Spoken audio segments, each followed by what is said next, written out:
Erokamano. An koro awuok kaka political strategist. Ne jo ODM.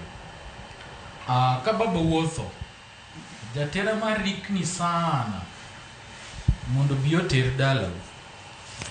Ng'ano onge gi interest maro. Kendo un kaka nyithindo, kata jatera no ne miyo sweet. Kata omiyo siling moko 5 mondo dhi nyiewo godo peremende.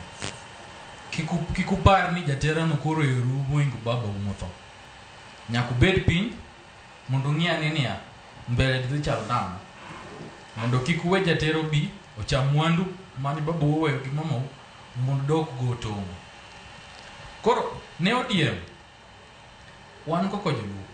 Dhok mang'eny mo wantiere godo ma Wandai wacho kama to Mbadi wacho ni to wanga wawe. ODM ni kata kwa form go government ni 2027. Either gi Ruto koso gi other coalitions.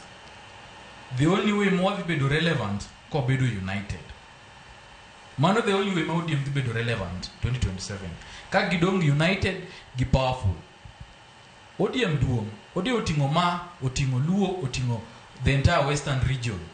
Koro nyaka ging'e ni interest mag jowa gite wachung godo. Kiko wen kaka wan joluo koro do control ODM wadhi pogo party. To ko pogo party, Ruto is a politician.